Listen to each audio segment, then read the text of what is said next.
안녕하세요. 얼마 전 속 시원하게 아내와 이혼하고 나름 복수까지 제대로 한 후 혼자가 된 40대 남성입니다. 여러분, 눈 뜬 장님이라는 말 아시나요? 눈을 뜨고 있지만 제대로 된 진실을 보지 못하는 사람을 뜻하는 말인데요. 딱 제 전 아내에게 어울리는 말입니다. 진짜 저야말로 아내가 원하는 돈도 많고 성격도 좋은 사람인데 아내는 이런 저를 눈앞에서 놓치더군요. 뭐 마지막엔 아내가 하도 싹싹 빌며 사정사정을 하길래 모든 걸 다 덮고 다시 한번 살아볼까도 생각했지만 그러기엔 제가 너무 아깝더라고요.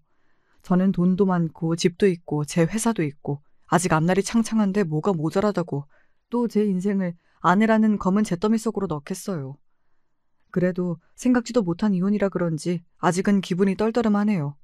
지금부터 제 아내가 얼마나 어리석었는지, 제가 아내 때문에 얼마나 고생을 했는지, 제가 복수를 위해 얼마나 많은 것을 참았는지 말씀드릴 테니 여러분들도 제 아내처럼 숲을 보지 못하고 나무만 보는 어리석은 행동은 절대 하지 마시길 바랍니다.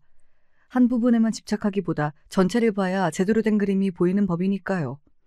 먼저 저라는 사람에 대해 소개해 드릴게요. 저는 고등학교 때부터 사업을 했습니다. 유통사업을 하시던 아버지가 늘 사업하는 것을 봐와서 그런지 자연스럽게 돈이나 산업 흐름에 눈이 떠지더군요. 제가 제일 처음 도전했던 사업은 아버지께 1,000만 원을 빌려서 시작한 이동식 세차 서비스였어요. 제가 대표로 친구 2명을 고용해서 진행했었는데 고등학생 입장에선 꽤 쏠쏠한 용돈벌이가 되더군요. 아니, 용돈벌이 그 이상이었었죠. 월 300 이상의 적금이 가능할 정도였으니까요. 그렇게 제가 어릴 때부터 사업에 성공한 사람인 줄 알았습니다. 하지만 몇 년 만에 아주 큰 문제가 생겼습니다. 사업이 제대로 적자가 난 것이죠. 큰 돈을 벌고 싶어 무리하게 사업을 확장시키고 직원을 늘렸는데 다른 경쟁업체가 많이 생기면서 가격 경쟁에서도 확 밀려나 버렸어요. 결국 이미 일은 키워놨는데 감당이 안 돼서 아버지께 도움을 요청하며 사업을 접게 되었습니다. 어릴 때부터 사업에 성공해서 선생님과 친구들 모두 저를 부러워했었기에 저는 제가 이렇게 망했다는 사실을 인정할 수 없었습니다. 한때는 이 사업을 끝까지 지키지 못한 게 제 인생에서 최대의 실패라고 생각했어요. 하지만 이후 더 큰 규모의 사업을 진행하고 아내와의 일도 겪으면서 이 일은 정말 아무것도 아니었다는 걸 깨닫게 되었죠. 결국 사업은 망했지만 이 경험은 저에게 정말 큰 도움이 되었고 이후 성인이 되어 제가 원래 하고 싶었던 IT 네트워킹 서비스 사업을 시작했습니다. 확실히 온라인을 기반으로 중간에서 사람을 연결해주는 사업이다 보니 세차 사업과는 다르게 시스템만 잘 만들어두면 사람도 많이 모이고 시간 절약도 되더군요. 정말 뿌듯한 건 시간이 지나니까 제가 예상한 대로 아주 기분 좋은 소식이 들리기 시작했다는 거예요. 성과는 정말 상상 이상이었습니다. 제가 만들어둔 네트워킹 서비스를 이름만 들어도 알 법한 대기업들에서 찾기 시작하여 직원 수는 100명까지 늘게 되었죠. 덕분에 저는 아주 큰 돈을 벌 수 있었습니다. 매출을 간단하게 얘기하자면 연매출이 약 30억에서 잘 나갈 땐 50억까지도 되었습니다. 어느 정도인지 아시겠죠? 물론 국내 대기업의 매출에는 못 미치지만 그래도 개인이 이뤄낸 성과로는 대단하다고 생각해요. 저는 20대 초반부터 이 사업을 운영하며 10년 정도 대표직으로 있었습니다. 당연히 돈도 많이 모았고 이젠 또 다른 사업을 해보고 싶다는 생각이 들었는데 마침 대기업에서 정말 좋은 조건이 들어와 회사를 매각하게 되었습니다. 이후 몇 년 만에 저에겐 여유가 생겼고 저는 돈은 충분했기에 이제 정말 새로운 경험을 해보고 싶다는 생각이 들더군요. 그때 제 눈에 들어온 것이 남들 다 하는 회사 생활이었습니다. 예전부터 책에 관심이 많았어서 책 유통사업을 하는 회사에 들어가게 되었죠. 물론 대표로 근무하였던 이력은 일부러 기재하지 않았습니다. 어차피 회사에서 입사자의 배경 조사를 한다곤 하는데 막상 입사하니 아무도 제가 대표였던 사실을 모르더군요. 저도 알리고 싶은 마음은 없었기에 그저 조용히 회사를 다녔습니다. 제가 직원으로 있으니 직원들의 마음이 더 이해가 가더군요. 회식 자리도 확실히 제가 대표일 때보다 편했습니다. 그런데 제가 오랫동안 대표로 있다 보니 직원들의 안일한 태도에 답답한 마음이 생기는 경우도 많았어요. 결국 저는 회사에서 개념 없는 한 직원과 크게 부딪히고 말았습니다. 아, 진짜 일하기 싫다. 이 PPT 머리 좀 쓰면 1시간이면 끝나는데 그렇게 열심히 하면 너무 힘들잖아? 그냥 5시간 걸린다고 뻥치고 오늘 쉬엄쉬엄 해야지. 아니, 지금 회사 돈이라고 이런 식으로 일해도 되는 거예요? 진짜 개념이 없어도 한참 없으시네요. 당신 같은 사람 때문에 회사 성장이 더딘 거라고요. 이런 식으로 할 거면 그만두세요. 저기요. 뭔데 지적질이세요? 무슨 회사 사장님이라도 되세요? 진짜 어이가 없네. 안 그래도 회사 마음에 안 드는데 직장 동료가 무슨 대표 행세를 하냐고. 주제 파악 좀 하세요. 참나, 맞는 말 했더니 저에게 주제 파악이나 하라고 하더군요. 이런 개념 없는 직원을 보니 예전에 제가 운영하던 회사에서 골치 아팠던 직원들이 떠오르면서 확 짜증이 나더군요. 저 직원에게 제대로 훈수를 두려고 하던 그때 정말 예상치 못하게 이 싸움에 누군가가 끼어들었습니다. 저기, 두 분 싸우지 마세요. 희선 씨, PPT 저한테 넘겨주세요. 제가 빠르게 완성할 테니까 오늘은 좀 쉬세요. 그동안 프로젝트 큰 거 하셔서 과부하가 오신 것 같아요. 네, 이 대화가 아내와 저의 첫 만남이었습니다. 그때 아내는 다른 사람들과 다르게 계산적이지도 않고 늘 먼저 동료들을 도와주는 평화롭고 순수한 사람이었어요.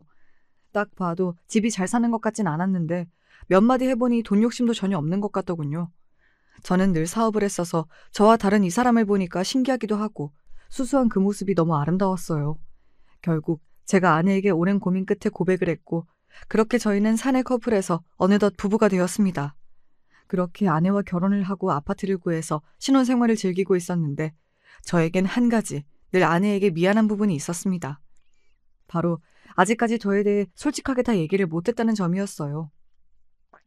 나쁜 건 아니지만 제가 회사 대표였던 사실과 돈을 많이 가지고 있다는 사실들을 말하지 못했습니다. 당연히 아내한테 말을 해야 되고 제가 뭘 말하든 아내의 태도가 갑자기 달라지진 않는다고 생각하곤 있었어요. 하지만 그동안 사업을 하면서 제가 대표라는 사실이나 돈이 많다는 사실이 알려지면 회사에 취업을 시켜달라거나 돈을 빌려달라는 등 무리한 부탁을 하는 경우를 너무 많이 봤어서 자연스럽게 아내에게도 제 상황을 숨기게 되었습니다. 하지만 안 좋은 소식도 아닌 만큼 언젠가 때가 되면 모든 걸 이야기해 주려고 생각했죠. 그때는 아내가 제가 처음 봤던 계산적이지 않고 순수한 모습을 평생 유지할 것이라고 생각했어요. 하지만 제 예상은 생각보다 빠르게 완전히 빗나갔습니다. 그 이유가 뭔 줄 아시나요? 참 얘기하면서도 어이가 없는데 바로 옆집 사장 때문이 아닐까 생각합니다. 저희가 아파트로 이사를 오고 몇 달 후 옆집에 새로운 부부가 이사를 왔습니다. 집이 가깝기도 하고 네 사람 다 술을 좋아해서 함께 술도 먹으며 친해지게 되었죠. 옆집에 사는 남자분은 가구 제조업을 운영하는 작은 중소기업 사장이었습니다. 직원은 5명 정도 되는 것 같았어요. 옆집에 사는 여자분은 동네 필라테스 가게를 운영하고 있다고 하더군요. 아내는 옆집 부부에게 태어나서 처음으로 사업에 대한 자세한 이야기를 들으며 늘 신기한 듯 여러 가지 질문을 해댔습니다. 그럴 때마다 제가 굉장히 거슬리는 부분이 있었어요. 바로 옆집 사장님의 태도였죠. 아내와 저에게 계속해서 직장을 다닐 것이 아니라 꼭 사업을 해야 한다고 권유하더군요. 뿐만 아니라 각종 부업이나 투자에 대한 근거 없는 얘기를 계속해서 떠들었습니다. 저는 딱 봐도 저 말이 말도 안 되는 말이고 허세라는 걸 알았기에 무시했는데 아내는 진심으로 옆집 사장이 하는 말을 다 믿고 있는 것 같았습니다. 아내는 옆집 사장을 굉장히 존경하는 것 같았어요. 그러더니 어느 날 아내가 저에게 이런 얘기를 하더군요. 이 소리를 듣고 저는 처음으로 아내가 순수한 것이 아니라 멍청한 것은 아닐까 생각했습니다. 여보, 우리도 옆집 사장님처럼 살아야 되는 거 아닐까? 사장님이 기업을 운영하고 계시는 대단한 사람이잖아. 근데 요즘 주식을 안 하면 못 살아남는데. 월급의 80% 이상을 주식에 넣어야 한다는데 우리도 적금 다 깨고 전부 주식에 넣을까? 무슨 그게 말도 안 되는 소리야. 옆집 사장님 주식으로 돈 얼마 벌지도 못하시니까 함부로 그런 말 다 믿고 그 사람 말 따를 생각하지도 마. 아휴, 내가 돈 욕심도 없는 당신이랑 무슨 이야기를 하겠어. 자기랑 살면 늘 이렇게 우리 형편이 제자리일 것 같네. 답답해. 정말 답답해. 참, 진짜 속이 터질 듯이 답답한 건 저였습니다. 옆집 사장님은 예전에 제가 사업할 때 운영했던 사업체보다 규모도 훨씬 작고 실제로 투자도 잘 못하는 사람이었어요. 근데 그 사람이 하는 이야기를 단지 기업의 대표라는 이유만으로 아내가 다 믿고 있었다니 제 입장에선 그저 놀라웠죠. 이 세상에 기업이 얼마나 많은데요. 길거리에 있는 음식점도 어떻게 보면 다 사업이잖아요. 대표라고 모두가 다 아내가 그렇게 우러러볼 만한 대표들은 아닌데. 하지만 저와 달리 늘 직장만 다녔던 아내가 세상 물정을 뭐 알겠어요. 옆집 사장이 대표라니까 아내는 모든 말을 다 따라야 된다고 생각하는 것 같았습니다. 사실 옆집 사장이 이상한 이야기를 해도 아내가 실행은 안 하겠지 해서 놔뒀었는데 어느 날 아내가 돌이킬 수 없는 사고를 쳤습니다. 여보, 큰일 났어. 내가 옆집 사장님이랑 요즘 자주 만나서 투자 이야기를 나눴는데 사장님이 곧 있으면 완전 오를 수밖에 없는 주식 종류를 나한테만 알려준다는 거야. 내가 그 말에 혹해서 사채업자에게 돈을 빌려서 주식 투자를 했는데 지금 계속 떨어지기만 하고 있어. 주식 오르면 당장 팔아서 사채 갚으려고 했는데 지금 몇 달째 모아둔 적금 깨서 이자를 갚다가 너무 힘들어서 당신한테 사실대로 이야기를 해. 여보, 미안한데 혹시 돈 있으면 나 돈 좀 빌려주면 안 될까? 자꾸 사채업자들이 연락해서 나 너무 무서워. 세상에. 주식을 한다고 사채를 쓰는 사람이 세상에 어딨나요? 이런 바보 같은 짓을 제 아내가 했을 줄은 몰랐습니다. 결국 저는 제가 가지고 있던 돈으로 사채업자들에게 돈을 갚아주었죠. 이후 아내에게 절대 옆집 사장과 둘이 만나지 말고 더 이상 이야기 듣지 말라고 신신당부했습니다. 아내도 알겠다고 하더군요. 이후로 옆집 부부와는 일부러 술자리를 가지지 않았습니다. 그런데 어느 날 옆집 부부에게서 정말 뜬금없는 소식이 들려왔습니다. 바로 옆집 부부가 이혼을 했다는 소식이었죠. 그리고 이 일은 나중에 저와 아내에게도 엄청난 타격을 가져왔죠. 사실 옆집 사장님의 부인이 마지막으로 짐을 챙겨 아파트를 떠나기 전 저희 집을 찾아왔습니다. 제가 깜짝 놀라 문을 열자 저에게 중요한 할 말이 있는 것처럼 보였어요. 하고 싶은 이야기가 있는지 물어보려고 하는데 아내가 옆으로 오자마자 말을 하다가 말더군요. 이내 아내가 떠나는 옆집 사장님 부인에게 마지막으로 주고 싶은 게 있다며 잠시 안방으로 들어가자 저에게 귓속말로 한마디를 하셨습니다. 제 남편과 아내분을 가까이 두지 마세요. 제 말 명심하셔야 할 거예요. 굉장히 뼈가 있는 싸늘한 경고처럼 들렸어요. 그러더니 저에게 자신의 폰번호가 적힌 메모지를 주고 가버리더군요. 분명 필요할 때가 있을 거라고 말했었는데 그때는 이 말이 뭘 의미하는지 잘 몰랐었어요. 당시에는 저도 옆집 사장님을 좋게 보고 있진 않았기 때문에 이 말에 동의는 했었는데 모든 일을 겪고 나서야 이 말에 숨겨진 뜻을 제대로 알 수 있었습니다. 이후 사장님의 아내분이 가자마자 아내는 태도가 돌변했습니다. 이런 모습들은 이미 제가 알던 예전의 아내가 아니었어요. 옆집 사장님 부인 진짜 별로야. 사장님이 요즘 자금 문제로 힘들어하는데 옆에서 돈 구할 생각도 없이 가만히 있었나 봐. 사장님 입장에서는 아무것도 모르고 도움도 안 되는 아내가 얼마나 답답했겠어. 이래서 돈이 중요한 거야. 결국 돈 때문에 싸우고 갈라진다니까? 왜 이런 말들이 그토록 순수했던 제 아내의 입에서 나오게 된 걸까요? 정말이지 예전의 아내는 절대 할 수 없는 말들이었습니다. 아내는 절대 사람을 뒤에서 욕하지 않고 돈 욕심을 부리는 사람이 아니었거든요. 옆집 사장님과 친해져서 많은 이야기를 나누더니 아내까지 옆집 사장님처럼 변하고 있는 불길한 느낌이 들었습니다. 아내가 돈 때문에 순수함을 잃고 자꾸 옆집 사장이랑 어울리는 것도 싫어서 제가 정말 많은 돈을 모아뒀다고 사실대로 얘기하려다가 아내가 꺼낸 이 말을 듣고 절대 이야기를 하지 않기로 결심했습니다. 주변에 돈 많은 사람 있으면 좋겠다. 주식이나 부동산 투자하게 돈 좀 달라 할 텐데. 회사도 하나 차려달라 하고 싶고. 물론 내가 회사 운영은 안 해봤지만 요즘은 전문 경영인 쓰면 된다며? 옆집 사장이 그러는데 돈 있으면 그냥 회사 차리고 필요한 분야에 사람 다 고용하면 된대. 대표 되는 것도 완전 쉽다는데? 내 주변에 왜 돈 많은 사람이 없을까? 참 철없는 소리지요. 회사 운영이 그렇게 쉬울 리가 없지 않나요? 어느샌가부터 저에게 아내는 순수함이 아니라 그냥 사기치기 좋은 멍청한 사람이 되어가고 있었어요. 이후 아내를 제대로 공부시켜야겠다는 생각이 들어서 제가 회사 운영이나 투자에 대해 제대로 된 이야기를 해주었지만 아내는 제 말을 전혀 듣지 않았어요. 오히려 저를 완전히 무시했죠. 당신은 회사 운영도 안 해보고 돈도 많이 안 벌어봤잖아. 뭘 알겠어. 그러니까 매일 부정적인 소리만 하는 거겠지. 옆집 사장님 봐봐. 꿈도 크고 보는 시야도 넓잖아. 그러니까 돈 버는 방법이 쉽게 보이는 거지. 당신은 뭐만 하면 다 안 된대. 그럴 거면 그냥 말하지 마. 그래서 돈을 벌기나 하겠어? 아휴. 제가 회사 대표로 있었던 경력이 얼만데 아내에게 이런 말을 들으니까 어이가 없더군요. 이후에도 아내와 이 문제로 몇 번이나 다툼이 있었습니다. 아내가 옆집 사장님께 주식 투자와 사업 운영을 배운다면서 저녁에 집에 들어오지 않고 옆집에 계속 있었거든요. 처음에는 밥 먹은 후 2시간쯤 사장님과 대화를 하다 다시 집에 왔었어요. 좀 저러고 말겠지 싶었는데 이후에는 새벽까지 안 들어오더군요. 점점 제가 참을 수 있는 정도를 넘었다는 생각이 들어 화를 냈더니 열심히 일하고 사업 준비하는 사람한테 이게 무슨 태도냐고 적반하장으로 나왔습니다. 결국 저는 아내와 일주일에 3-4번 이상 이 문제로 싸우게 되었고 이미 충분한 제 자금 상황과 사업 경력에 아내에게 전부 이야기하려고 했어요. 이런 결심을 가지고 일찍 집에 들어온 날 아내의 입에서 정말 충격적인 단어를 듣게 되었습니다. 단 한 번도 예상하지 못한 시나리오였죠. 나 당신한테 할 말 있어. 요즘 당신이 사업 준비한다고 자꾸 옆집 사장님이랑 새벽에도 같이 있잖아. 근데 앞으로 그럴 필요 없어. 왜냐면 사실 그러니까 내가 말 끊어서 미안하지만 나부터 얘기할게. 우리 이혼하자. 뭐? 방금 뭐라고 했어? 이혼? 갑자기 무슨 이혼이야? 미쳤어? 난 돈 없는 사람보다 부자가 좋아. 당신보다 옆집 사장님이랑 같이 살고 싶어졌어.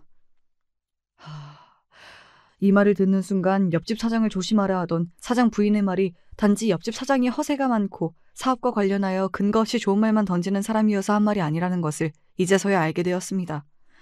옆집 사장은 제 아내를 순진한 제 아내를 꼬실 수 있는 사람이었고 이미 옆집 사장이 부인과 이혼하기 전부터 제 아내와 어느 정도 불륜을 저지르고 있었던 것 같았습니다. 즉, 옆집 사장 부인이 경고한 메시지에는 남녀 관계도 있었어요. 저는 정말 생각지도 못했고 이해도 가지 않았습니다. 아니, 저보다 나이도 많고 돈도 없는 저 사장이 뭐가 좋다고 아내가 저한테 이혼을 요구하는 걸까요?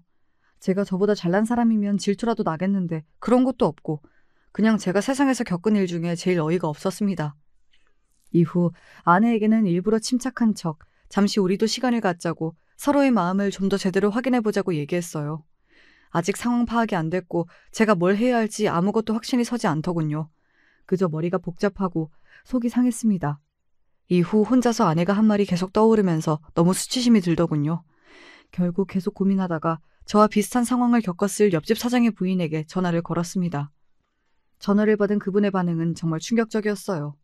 제가 전화할 걸 마치 예상이라도 한 것 같았습니다. 하지만 저는 전화를 끊고 이 전화를 정말 잘 걸었다고 생각하게 되었어요. 옆집 사장의 부인이 하는 이야기를 듣고 저는 제가 이제부터 해야 할 일이 무엇인지 알게 됐거든요. 이 대화가 없었다면 어차피 저도 갈피를 잃고 답 없는 아내에게 매달리고 있었을지도 모르겠네요. 정말 제가 세상에서 제일 싫어하는 비효율적이고 감정에만 취해 있는 바보들처럼요. 안녕하세요. 생각보다 늦게 전화하셨네요. 제 말 이제 이해하셨죠? 저도 처음에는 이 상황이 믿기도 힘들고 어이가 없었습니다. 옆집끼리 참 더러워서 말이 안 나오네요. 지금부터 제 말 똑똑히 들으세요. 저희가 해야 될 건 슬퍼하는 게 아니라 제대로 된 복수예요. 지금 상황이 화도나고 억울하시죠? 그 감정을 저랑 같이 둘에게 복수하는 데 사용해 보시는 건 어때요? 방금 전까지 너무 슬프고 수치심이 들어서 힘들었는데 말씀 들어보니 일리가 있군요. 답 없는 저 둘한테 매달리고 슬퍼할 시간도 아까운 것 같아요. 복수가 제대로 된 답이죠. 그런데 어떤 식으로 복수를 해야 하죠? 좋은 방법이 있나요? 네, 당연히 있죠. 지금부터 해야 할 일을 알려드릴게요. 그렇게 저는 옆집 사장 부인과 힘을 합쳐 아내와 옆집 사장에게 복수를 하기로 했고 일은 속전속결로 진행되었습니다. 알고 보니 옆집 사장이 아내를 꼬드겨 불법으로 사업 자금을 횡령하고 있더군요. 옆집 사장의 부인은 경찰에 제대로 신고하기 위해 여러 가지 증거를 모으고 있었습니다. 저는 옆집 사장과 아내 몰래 사장이 운영하는 중소기업 직원들을 만나 더 많은 증거를 확보하기 위해 노력했습니다. 그러자 정말 말도 안 되는 핵심적인 증거들이 나오더군요. 그 작은 기업에서 할 수 있는 온갖 횡령은 다 한 듯 보였습니다. 참 뒤가 구린 놈이었죠. 옆집 사장이 회사의 재무관리도 함께 진행하고 있었기에 가능한 일이었습니다. 사장은 가짜로 여러 공급업체와 계약을 맺고 해당 업체에 돈을 지급한 것처럼 보이게 하여 실제로는 외국 계좌로 회사 자금을 보내고 있었더군요. 또한 있지도 않은 가짜 직원을 고용한 것처럼 꾸며 급여를 빼돌렸고 심지어 공급 자재의 원가를 부풀려서 그 차이까지 빼돌리고 있었습니다. 이 사실은 제가 옆집 사장 부인이 준 다양한 회사 자료를 바탕으로 직원 한 명 한 명과 깊이 대화를 하면서 알게 되었어요. 그렇게 옆집 사장이 사업 자금을 횡령한 증거를 모두 모아 경찰에 넘겨버렸습니다. 그러자 다음 날 아내가 기겁할 만한 일이 발생했습니다. 바로 경찰이 수색영장을 들고 아내와 사장이 있는 집을 급습한 것입니다. 사실 아내는 얼마 전부터 제 집을 나가 옆집에서 살기 시작했습니다. 저와 이혼은 하지 않은 채로 당당히 두 집 살림을 하고 있는 거였죠. 제가 일부러 침착하게 행동했더니 바보같이 뒤에서 무슨 짓을 꾸미는 줄도 모르고 이 모든 걸 이해해주는 줄 아나 봅니다. 그렇게 아내가 옆집에 있었어서 경찰이 오자마자 소리를 지르면서 경악하는 긴박한 상황이 다 들리더군요. 곧이어 경찰의 현실적이면서도 어이없는 질문까지 듣게 되었습니다. 아내와 옆집 사장의 신원을 확인한 경찰이 아내를 보고 대체 왜 옆집에 있는 거냐고 묻더군요. 아내는 불륜이 쪽팔린 것은 알았는지 말을 더듬었습니다. 그러자 옆집 사장은 경찰들에게 누가 이런 신고를 했냐며 다 허위 신고라고 자기는 아무 잘못 없으니 당장 나가라고 소리를 지르더군요. 저는 그 순간 무슨 생각이었는지 쾅 문을 열고 경찰들에게 얘기했어요. 안녕하세요. 저 옆집에 사는 이 여자의 원래 남편이자 사장님의 불법 사업 자금 횡령을 신고한 사람입니다. 경찰관님들, 날도 더우신데 정말 고생하십니다. 감사합니다. 제가 갑자기 이렇게 소리를 치자 경찰관들은 놀란 표정으로 저를 바라보았고 아내는 경찰관들의 눈치를 보더군요. 옆집 사장은 듣자마자 저에게 온갖 욕을 퍼부었어요. 그러게 처음부터 회사 자금 관리를 투명하게 잘 하셨으면 이런 일도 없었을 텐데 어리석고 불쌍하더군요. 이후 옆집 사장은 어떻게 됐을까요? 제가 예상했던 대로 구치소에 수감되었습니다. 여기서 정말 황당한 게 뭔 줄 아시나요? 옆집 사장이 구속되자마자 아내가 다시 저희 옆집인 저희 집으로 들어오더군요. 기가 차고 코가 찼지만 옆집 사장과 아내에게 제대로 복수를 하려면 아직은 아내가 필요했기 때문에 꼭 참았습니다. 그리고 오히려 이 기회에 아내를 완전히 제 편으로 만들어야겠다고 다짐했죠. 저는 곧바로 돈에 눈이 멀었지만 멍청한 아내에게 제가 원하는 정보를 캐낼 수 있는 아주 좋은 방법을 생각해냈습니다. 그리고 그 방법이 아주 잘 먹히더군요.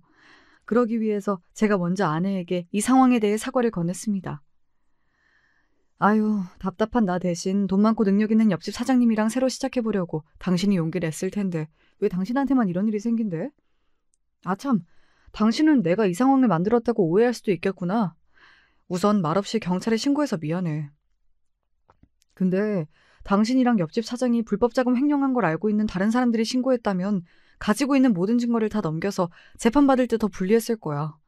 나는 당신이 많이 안 다쳤으면 좋겠어서 일부러 사람들한테 내가 신고하겠다고 말한 거라고. 우리가 갈라졌음에도 당신을 끝까지 위하는 내 마음이 잘 전달됐으면 좋겠다. 뭐야, 그런 거였어? 내가 또 당신을 오해했네. 고마워. 나라면 내가 엄청 미울 텐데. 당신은 끝까지 나 생각해주니까 내가 더 미안하다.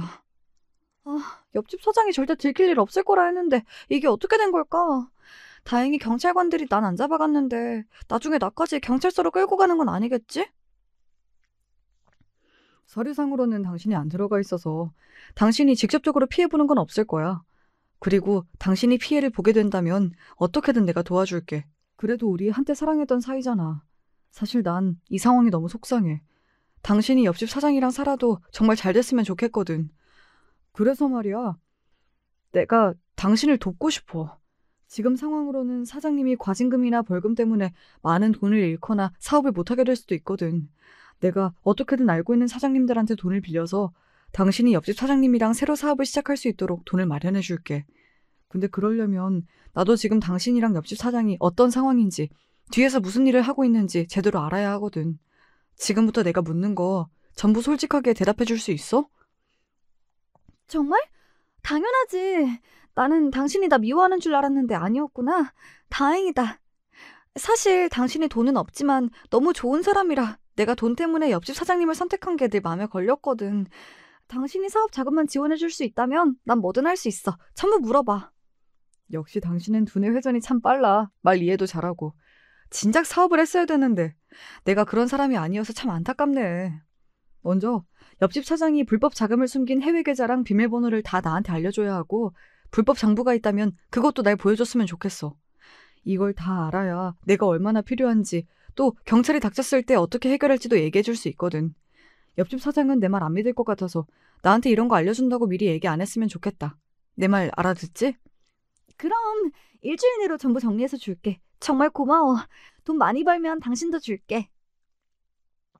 제 아내 참 순진한 건지 멍청한 건지 그렇게 저에게 모든 걸 순순히 알려주더군요. 이 사실을 알게 되면 옆집 사장이 얼마나 화가 날까요? 드라마에서만 보던 제대로 된 복수를 할 생각에 저는 아주 속이 시원했습니다. 그렇게 10일 후 사장은 풀려났습니다. 하지만 거액의 벌금도 물어야 했고 사업도 당장 이어갈 수 있는 상황이 안 되었죠. 미친 듯이 저를 원망하더군요. 저는 이때 옆집 사장의 전 부인에게 양해를 구하고 제가 부인이 복수하고자 하는 것을 막기 위해 대신 증거를 숨겨서 신고한 것이라고 아내에게 얘기한 것과 똑같이 옆집 사장에게 얘기했습니다. 처음엔 안 믿더니 이후 전 부인과 대화를 하고 나서야 제 말을 믿더군요. 사장의 전 부인과 미리 말을 맞춰놔서 들키지 않을 수가 있었습니다. 이후 저는 아내가 이야기해준 더 많은 불법 자금 정보를 경찰에 넘겼어요. 해외 계좌를 추적하고 있던 경찰에겐 아주 도움이 되는 정보였죠. 이후 제가 잠시 짐을 찾으러 집에 왔을 때 옆집 사장이 아내에게 화내는 것을 들었습니다. 야, 너가 경찰에 알려줬지? 내 해외 계좌 그거 경찰이 다 알고 있잖아. 아무도 추적 못할 텐데 이게 어떻게 된 거냐고. 너 말고 정보 알고 있는 사람도 없단 말이야. 멍청한 년. 너 만나고 나서부터 되는 일이 없어. 와, 멀리서 들어도 겁에 질릴 정도로 욕설을 섞어가며 소리를 지르더군요. 옆집 사장의 본 모습인 것 같았습니다.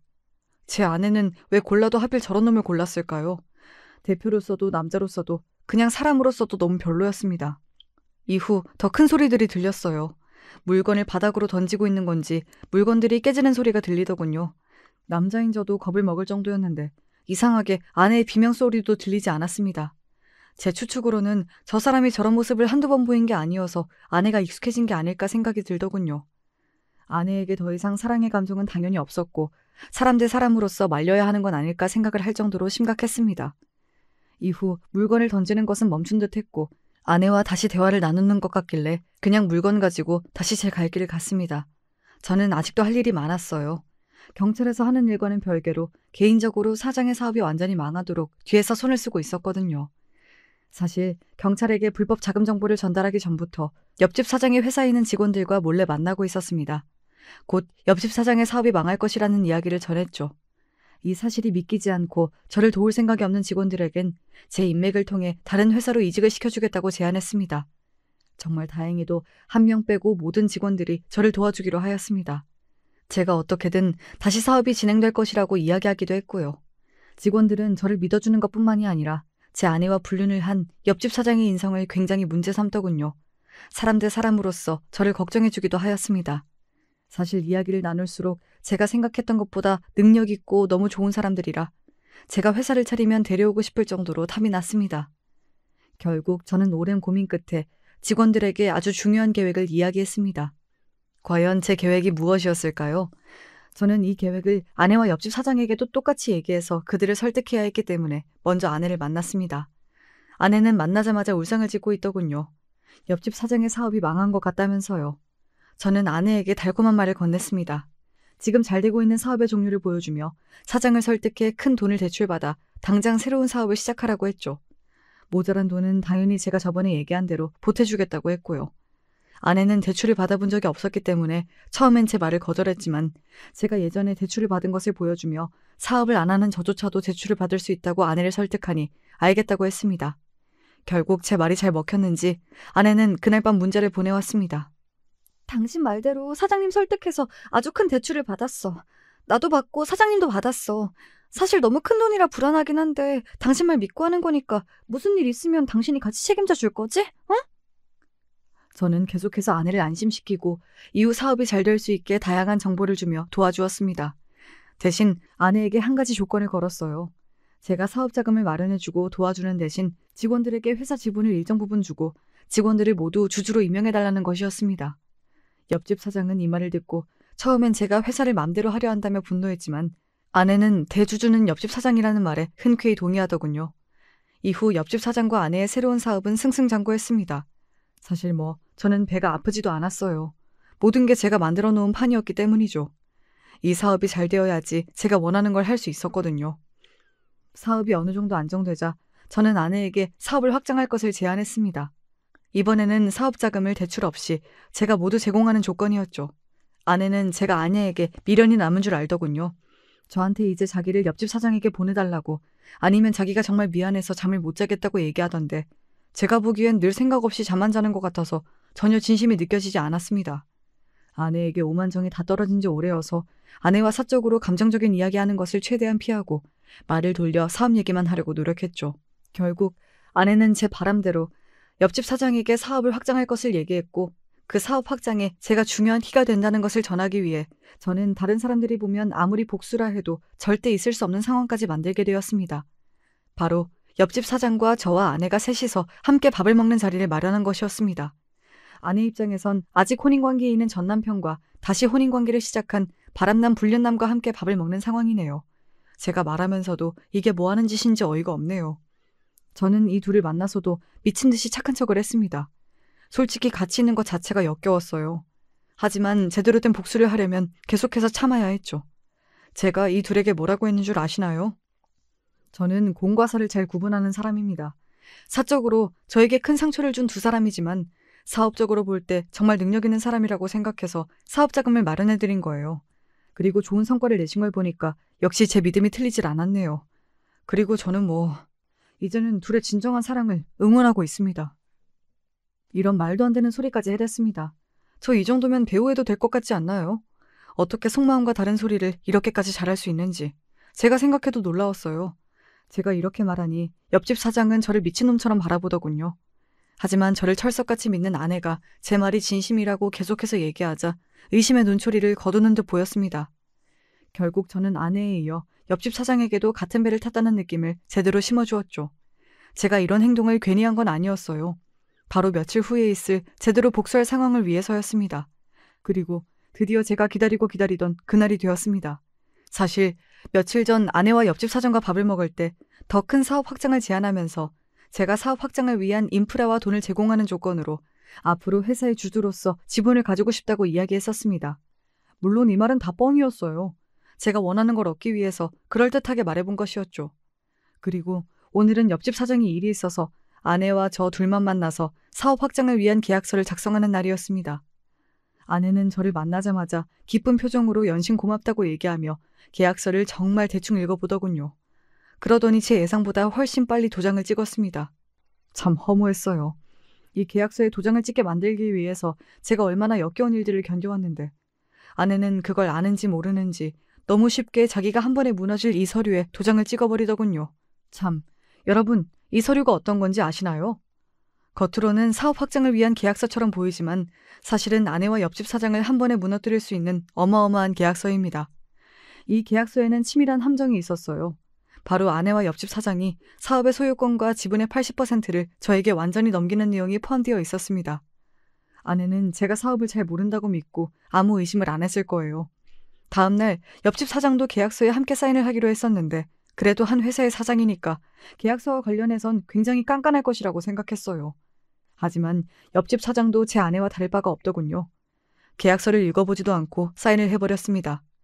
저는 이제서야 제 복수의 끝이 보인다는 생각에 짜릿하더군요. 옆집 사장과 아내 둘 다 가장 기쁘고 기대하던 순간에 모든 게 무너져 내리는 절망적인 기분을 꼭 느껴봤으면 좋겠다고 생각했습니다. 이후 저는 더 바쁘게 움직이기 시작했어요. 계약서에 도장과 사인을 받은 후 저는 사업체와 그에 속한 자산들을 즉시 제 명의로 이전하기 시작했습니다.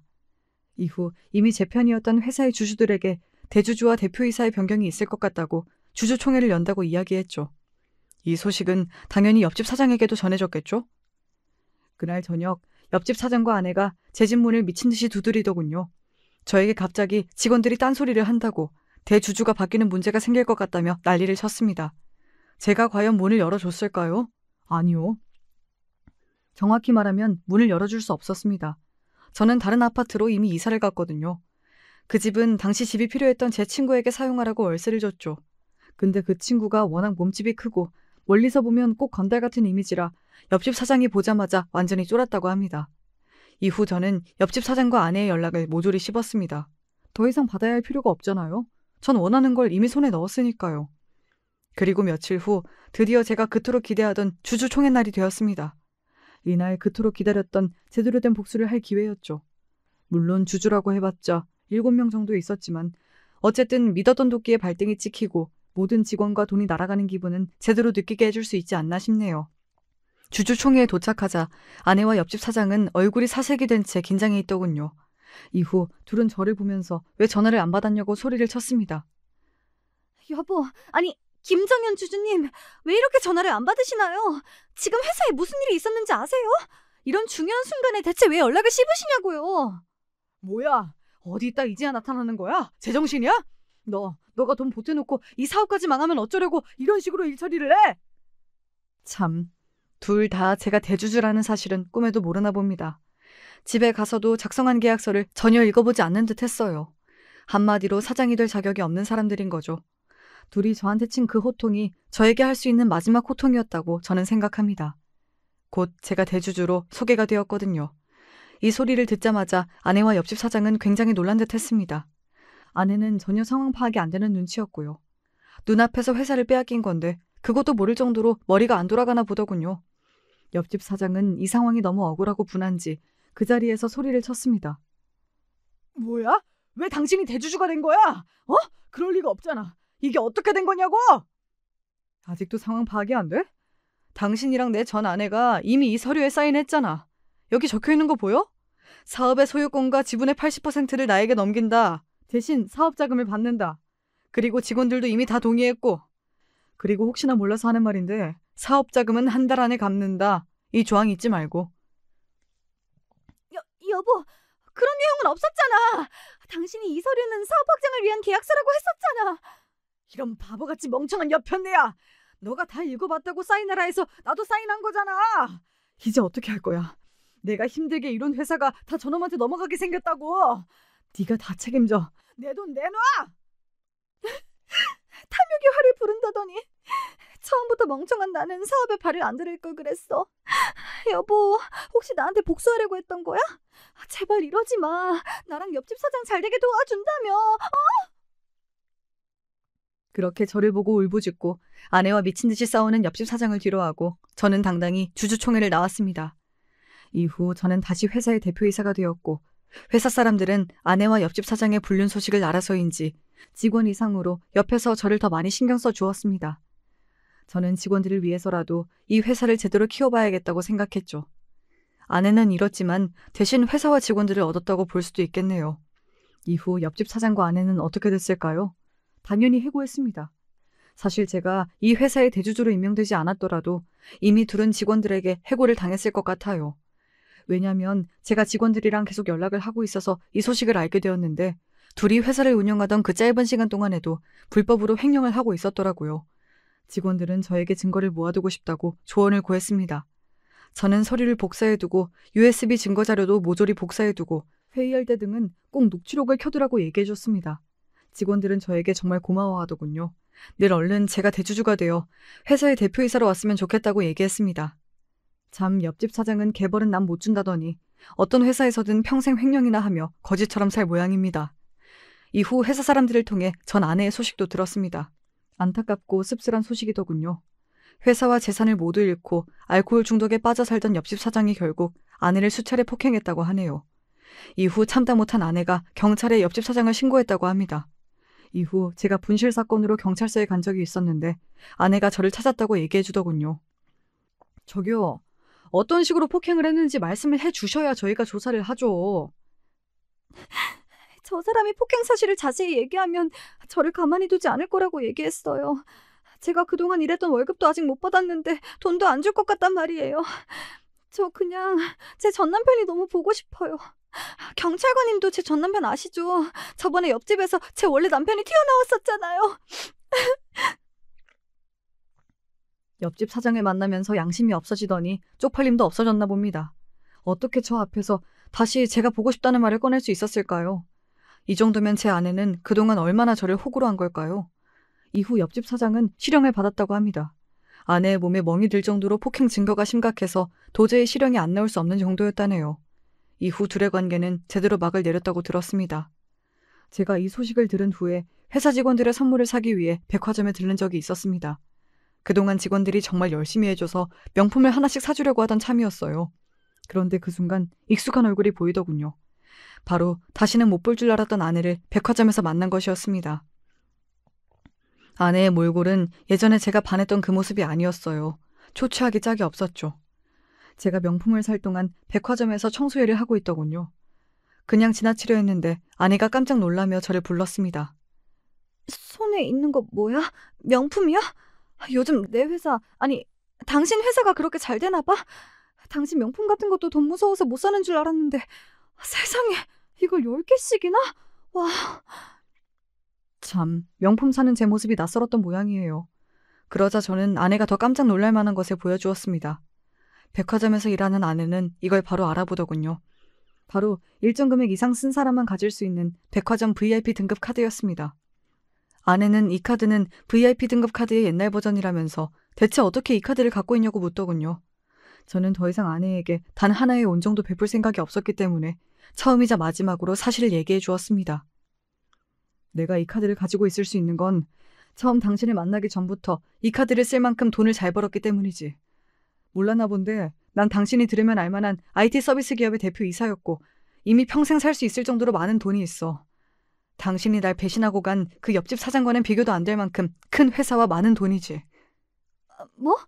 그게 정말이야? 그럼 내가 다니던 회사는 애초에 왜 들어온 거야? 회사를 원하는 금액에 매각하고 새로운 일을 해보고 싶더라고. 잠시 동안 부담 없이 회사에 다녀보고 싶기도 해서 직원으로 들어가게 됐지. 하지만 난 늘 새로운 사업을 하려고 했고 어떤 걸 할지 구상 중이었어. 사업을 시작하면 당신을 사장 자리에 꼭 앉혀주고 싶었는데 당신이 그 복을 뻥 차버렸잖아. 그치? 참 아쉽네. 옆집 사장이랑 돈 때문에 바람만 안 났어도 지금 당신 여기서 이러고 있지 않을 텐데. 뭐? 그게 정말이야? 돈이 있었으면 진작 이야기를 하지. 그럼 이런 일도 애초에 없었을 거 아니야. 여보, 나 그동안 참 어리석었다, 그치? 사실 내가 많이 반성하고 있었는데 당신한테 늘 미안해서 연락을 할까 말까 망설였거든. 이왕 만났으니까 염치 없어도 이 말을 꼭 해야 할 것 같아. 있잖아, 나 한 번만 용서해주면 안 될까? 내가 너무 어리석었어. 당신같이 돈 많고 뛰어난 능력을 가진 착한 사람을 못 알아보고 폭력적이고 불법이나 저지르는 늙은 옆집 사장이랑 바람이 나다니 내가 잠시 돌았었나 봐. 여보, 사실 그동안 당신도 나 속인 거잖아. 내가 그거 다 용서해 줄 테니까 다시 나랑 잘해보면 안 될까? 자기 주제도 모르고 저한테 무슨 소리를 하는 건지 참 어이가 없더군요. 결국 저는 아내가 더 이상 미련을 못 가지도록 깔끔하게 한마디 했습니다. 참나, 영화를 얼마나 많이 본 거야? 너가 나 같으면 너랑 다시 만나겠냐? 꿈 깨. 이후 아내의 표정을 봤는데 정말 충격을 받아서 아무 말도 못하고 있더군요. 뭐 자기가 저지른 일이니까 대가를 치러야죠. 마지막으로 아내에게 10만 원을 쥐어주고 나왔습니다. 제가 베풀 수 있는 마지막 온정이었던 것 같네요. 이렇게 보면 사업보다 결혼이 더 힘든 것 같아요. 저는 결혼도 사업처럼 잘 풀릴 줄 알았는데 사업을 잘하고 돈을 잘 벌어도 결혼까지 성공하는 건 아니더라고요. 지금도 제가 어떻게 했어야 결혼이 성공할 수 있었는지 아무리 생각해도 모르겠습니다. 그리고 이번 일로 같은 아파트에 살더라도 남녀 관계는 정말 모르는 일이니 앞으로는 주위 사람들과 적당한 선을 유지해야겠다는 생각도 들었습니다. 영화에서도 보면 옆집, 앞집, 이웃집에서 불륜을 하는 경우가 많잖아요. 그런데 뭐 그게 제 일이 될 줄 알았겠습니까?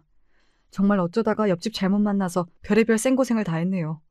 근데 또 생각해보면 모든 게 다 옆집 탓은 아닌 것 같아요. 제 전 아내는 옆집 사장이 아니라 다른 사람을 만났더라도 또 돈이나 다른 거에 혹해서 바람을 폈을 것 같거든요. 그냥 빠르게 멍청하고 어리석은 사람 걸은 거라고 생각하려고 합니다. 그동안 너무 많은 일들이 있었는데 앞으로는 사업에 집중하면서 더 저를 위해서 살아보려고 합니다. 이야기 들어주셔서 감사해요. 그럼 여러분도 좋은 하루 되세요.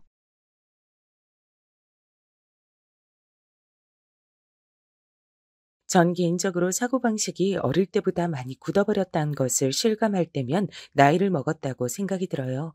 어렸을 적엔 뭘 배워도 빨리 배웠고 새로운 것을 곧잘 눈에 담았고 상상력도 제법 풍부했었는데 나이가 들면 들수록 그런 부분들이 느려지기도 하고 때로는 편협해지는 듯 싶기도 하네요.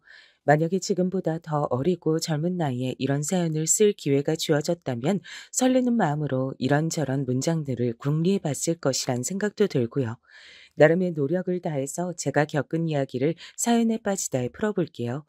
제가 초등학교 때 친정 아버지께서 암에 걸리셨다는 사실을 알았어요. 암이란 걸 당시에 전 어떻게 알고 있었는가 하면 그냥 암에 걸리면 죽는 거다 이런 식으로만 어렴풋이 알고 있었습니다. 무서운 거라고만 그렇게 여겼는데 다름 아닌 제 친정 아버지께서 암 환자라는 걸 알게 됐을 때 태어나서 처음으로 무력감을 맛봤던 것 같아요. 머릿속엔 온통 그럼 어떡하지 이런 생각밖에 안 들었고 무섭단 기분만 들어차 있었습니다. 늘 듬직하고 든든하던 친정아버지께서 약한 모습을 보이시며 고개를 떨구셨을 때 제 심장도 같이 바닥으로 떨어졌어요. 친정 부모님의 대화를 몰래 엿듣고 있던 저에게 한 줄기 희망의 빛을 내려준 것은 친정 엄마셨습니다. 굳건한 태도로 아버지를 다독이며 격려하시는 그 모습에 전 암이라는 무서운 것 안에서 자그마한 희망을 찾을 수 있었죠. 그 희망이란 것을 꼭 붙은 채로 지냈어요. 아버지께선 괴롭고 고통스러운 치료를 받으시기 위해 병원을 오래 들락날락 하셨죠. 제가 할 수 있는 것이 고작 마음을 담은 편지를 쓰는 것밖에 없다는 점이 어린 저를 무력하게 만들었습니다. 그게 우울이란 것조차 알지 못한 채로 우울했습니다. 대체로 저는 집에서 혼자였어요. 만들어진 반찬을 찾아다가 밥을 알아서 챙겨 먹었죠. 알아서 학교를 가고 친구들을 사귀고 놀고 숙제라고 씻고 잘 준비를 했습니다. 밤에 혼자 잠이 들 때면 무서웠어요. 어린 마음에 아무도 없고 조용하기만 한 깊은 밤중의 집은 귀신의 집처럼 느껴졌었거든요. 그래서 소원을 담은 종이학을 접고 또 접다가 지독한 수마가 덮쳐와서 스르르 잠에 드는 것을 택하곤 했습니다. 그럼에도 친정아버지께서 아직 꿋꿋하게 버티고 계신다는 것, 친정엄마께서 절 기특하다 칭찬해 주시는 것, 그런 것에 충족감을 느끼면서 이런 생활이 아주 오래 지속돼도 좋으니까 두 분 다 떠나지 않고 저의 곁에 계셔 주시기만을 바랬습니다. 제가 천마리의 종이학을 접었던 덕분이었던지 그래서 그 소원이 이루어졌던 것인지 모르겠으나 아무튼 친정아버지께선 저희 초등학교 졸업식에 참석을 하셨어요. 멀쩡히 당신의 두 발로 서서 환하게 웃으시며 제법 평탄한 일상으로 돌아오신 채 말입니다. 지난 3년간 울고 웃으면서 정말 힘들고 정신없는 나날이었는데 지금 이렇게 멀쩡하게 우리 은정이 초등학교 졸업식도 보고 직접 꽃다발도 안겨주면서 기념사진도 남기고 있단 게 정말 꿈만 같다, 은정아. 졸업 축하한다. 중학교 가선 우리 딸 더 열심히 하기야. 다른 친구들은 엄마만 온 집들이 많은데 전 엄마도 있고 아버지도 있으니까 오늘 제가 진짜로 주인공이 된 것 같아요. 너무 좋아요. 중학교 가면 최고로 공부 열심히 할 거예요. 정말이야. 우리 딸은 누굴 닮아서 이렇게 영특하고 착한 건지 몰라. 은정아, 이제 난 여한이 없을 정도다. 행복해 하시던 친정 아버지의 그 말씀을 못 뱉도록 제가 막았어야 했나 봐요. 여한이 없단 소리 못 하시도록 제가 막았어야 했어요. 제가 설렘 가득한 중학교 생활을 시작한 지 불과 몇 달 지나지 않아서 다시 상태가 나빠졌단 병원 측의 청천벽력과도 같은 소견을 듣게 됐습니다. 아버지께선 크게 절망하셨고 엄마께선 꼿꼿하게 괜찮아, 이겨낼 수 있어 이런 말씀만 반복해서 하셨어요. 전 아버지께서 다시금 그 고통스러운 병원 생활을 하시게 된 것이 슬펐습니다. 하지만 돌아가실 거라고 생각하진 않았어요. 이미 제가 초등학교 때 병원 생활을 오래 들락날락 하시는 걸 봤기 때문에 어느 정도 안일한 마음을 갖고 있었던 거예요. 그러나 제가 1학년 생활을 마치기도 전에 친정 아버지께선 결국 이제는 힘들다는 의료진의 이야기를 듣게 되셨습니다. 아니야. 이대로 끝낼 순 없어. 이대로 당신 보낼 순 없어. 마지막까지 뭐라도 해봐야 돼. 당신 절대 포기하지 마. 친정엄마께선 마지막 지푸라기라도 잡는 심정으로 서울에 가보겠다고 하셨습니다. 우리나라에서 5손가락 안에 드는 대형 병원이 목적지였죠. 저도 가겠다고 졸라댔습니다. 엄마, 저도 같이 가게 해주세요. 저도 따라갈래요. 은정아, 너 무슨 소리를 하는 거야? 넌 학교 다녀야지. 어딜 따라와? 말도 안 되는 소리 하지 마. 엄마야말로 지금 말도 안 되는 소리 하고 계신 거예요. 지금 아버지 상태 안 좋다면서요. 그것도 아주 많이 안 좋다면서요. 전 그것도 모르고 이번에도 무사히 퇴원하실 거라고만 생각하면서 여태까지 아무 생각도 없이 지내고 있었어요. 바보같이 지난 몇 달을 날려버렸다고요. 그런데 만약에 이번이 아버지 마지막이면 어떡해요? 학교는 앞으로 갈 나날이 많이 남았지만 아버지 볼 나날은 그만큼 많이 안 남아 있잖아요. 얘가 정말 언제 이렇게 다 커서 말을 이렇게 잘하는 거람. 이렇듯 크는 걸 나는 다 지켜봐 주지 못한 것 같은데 그럼에도 언제 이렇게까지 의젓해져서는. 친정엄마께선 기어이 제 앞에서 흐느껴 우셨습니다. 그간 굳건하게 버티곤 계셨지만 그 속은 진작에 문드러져 있었음을 저도 그제서야 깨닫고 엄마께 힘이 되어 드리지 못해온 것에 죄송한 마음으로 함께 부둥켜 안고 울었어요. 동이 트기 전 새벽에 출발해서 아침 무렵에 서울의 대형 병원에 도착을 했죠. 권위자라고 알려진 의사가 아버지의 의료 기록을 손에 들고 다가왔습니다. 그리고 아버지의 손을 꼭 잡은 채로 곁을 지키고 있는 저는 내버려둔 채 엄마께만 조심스러운 눈짓을 보내더군요. 몇 걸음 떨어진 위치로 가서 엄마께서 그 의사에게 어떤 말을 전달받으시는 모습을 전 지켜봤습니다. 과연 무슨 얘기가 오가고 있을지 불안과 호기심이 뒤엉키던 바로 그때였어요. 안 돼.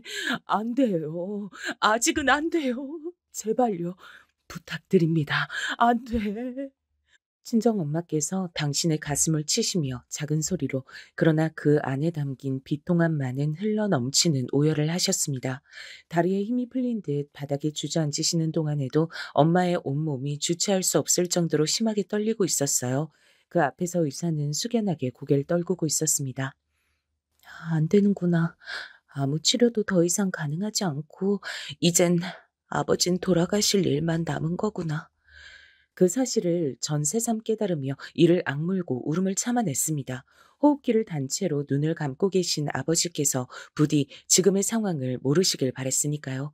하지만 잠시 후에 저와 맞잡고 있는 아버지의 오른손이 강하게 제 손을 잡는 것을 보고 전 놀람과 동시에 한 가지 슬픈 사실을 알아차렸습니다. 친정 아버지께서도 비록 눈으로 보지 않으셨지만 제 떨리는 숨소리 하나만으로도 눈치를 채셨던 겁니다. 우리나라에서 최고로 꼽히는 대학병원의 권위자가 어떤 소견을 내놨는지 말입니다. 그곳에서 아무것도 할 수 없었기에 고작 몇 분 후에 저희 가족은 그 병원을 나섰습니다. 넘쳐나는 환자들로 문정성시인 곳에서 저희가 비켜줘야 했기 때문입니다. 구급차를 타고 가자. 그게 맞아. 그게 비싸다는 걸 내가 모를 줄 알아? 안 돼. 그냥 차 타고 가. 무슨 구급차야? 당신 지금 그런 고집 부릴 때가 아니야. 절대로 그냥 차 타고 못 가. 그랬다간 당신 도중에 어떻게 될지 모른단 말이야. 숨도 간신히 쉬고 있으면서 무슨 객길 그렇게 부려. 잔말 말고 구급차 불러서 그거 타고 가. 그렇게 해. 안 된다고 했잖아. 여보, 그냥 가자. 그간 날 그렇게 힘들게 만들었으면 됐지. 꼭 막판에 와서도 날 괴롭게 만들어야 되는 거야? 왜 이상한 고집을 부려? 제발 좀. 내내 격양돼 있던 상태에 계셨던 친정엄마께서 결국 소를 내지르셨고 옆에 같이 있을 분위기가 아닌 것 같아 조금 떨어진 채로 서 있던 제가 깜짝 놀랐습니다. 친정엄마의 저런 모습은 처음이었어요. 당신 스스로도 놀라신 모양인지 손으로 입을 틀어 막으신 채 죄책감과 후회와 그리고 오만 감정들이 가득한 눈빛으로 아버지를 바라보고 계셨죠. 전 숨소리도 내지 않고 그쪽을 주시하고 있었고요. 침묵이 잠시간 이어지고 있던 그때 아버지께서 이렇게 말씀하시며 세상에서 가장 슬픈 방식으로 침묵을 흩으셨습니다. 은정이, 우리 딸 은정이 고등학교 가야 돼. 그 말씀을 듣자마자 제 눈에서 자동으로 눈물이 후두둑 떨어져 내렸어요. 아버지의 호흡이 부족해서 가쁘게 새어나오는 숨결 사이로 뱉어진 힘겨움 가득한 목소리가 제 이름을 담았던 것을 저는 죽는 날까지도 잊을 수 없겠죠. 고등학교도 가야 되고 다음으론 대학도 가야 돼. 우리 은정이가 그래야 하는데 돈 한 푼이 아까워. 난 이제 곧 죽을 팔자잖아. 그런데 뭔 팔자 좋게 구급차를 타고 가겠어. 그러니까 안 돼. 우리 은정이한테 써야 될 돈 나한테 못 써. 당신이 양보해줘. 당신이 고집 꺾어줘. 못난 내가 마지막으로 하는 부탁이야. 도대체 인간이란 동물은 왜 이다지도 큰 슬픔을 느낄 수 있는 생명체로 창조됐을까? 그 점을 그 순간에 전 원망했습니다. 걷잡을 수 없는 슬픔으로 금방이라도 쓰러질 것만 같았는데 아버지께서 아직 살아계시건만 제가 차마 그럴 순 없어서 간신히 참았던 것만 같아요. 죽은 사람 소원도 들어준다는데 아직 살아있는 사람 소원을 내가 왜 못 들어주겠나 싶다. 그래, 알았어. 당신 뜻대로 할게. 친정 엄마께선 그날 눈물로 운전대를 잡으셨죠. 휴대용 호흡기 하나만 달랑 가지고서 친정 아버지께선 조수석에 타신 채로 가셨고 전 뒷좌석에서 울음을 참느라 정신이 없었습니다. 살던 지역의 병원 앞, 거기에 딱 도착하자마자 아버지께선 고통을 호소하셨어요. 응급실에서 의료진들이 전부 뛰쳐나오고 엄마께서 엉엉 우시면서 옮겨지는 친정아버지를 바라보시고 그 모든 것들이 비현실적으로 느껴졌습니다. 여보, 나 떠나고 나면 한 가지만 약속해줘. 꼭 잘 돌보면서 살아주기야. 우리 은정이? 그래, 알았어. 우리 딸 은정이 내가 꼭 잘 돌봐줄게. 그건 걱정하지 마. 아니, 당신 스스로 잘 돌봐주면서 살아. 꼭 그랬으면 좋겠어. 그간 나 때문에 고생 많이 했지. 나 돌보느라 정작 당신 자신을 못 돌봤지. 너무 미안해.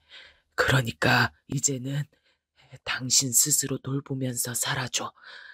은정이는 내가 돌볼 테니까 내가 저승에서 눈 부릅뜨고 우리 딸 지킬 거니까 우리 딸은 나한테 맡기고 당신은 꼭 당신 인생 챙기면서 살기야.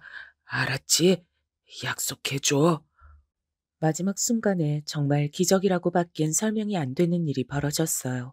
비록 가쁜 숨을 내쉬긴 하셨으나 아버지께서 말씀을 잊고 계셨습니다. 불과 1분 전까지만 해도 숨이 꼴깍 넘어가서 이대로 돌아가시는 줄로만 알았거든요. 의료진이 다 놀라서 쳐다보고 있었어요. 저는 정신없이 울면서 아버지의 손을 붙잡아 드렸습니다. 엄마께선 눈물을 흘리시며 환하게 웃으셨어요. 알았어. 약속할게. 나 있지? 당신 정말 사랑해. 처음부터 지금까지 한순간도 사랑 안 한 적이 없었어. 이제 편히 떠나도 돼. 이제는 편히 쉬어. 친정 엄마의 말씀을 들으시자마자 아버지께서 바로 숨을 거두셨어요. 마치 마지막 순간을 위해 신이 저희 가족에게 인사를 나눌 시간을 허락했던 것 마냥 단번에 호흡이 끊겨서 아버지께선 그대로 떠나셨습니다. 정말 많이 울었죠.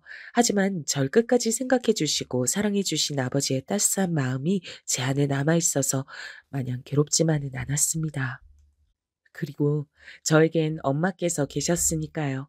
몇 달이 지나고 나서야 엄마와 깊은 대화를 나누다가 알게 된 사실인데 서울의 대학병원에서 의사에게 들으셨던 정확한 말은 환자분은 지금 당장 돌아가셔도 이상하지 않을 상태였다고 합니다.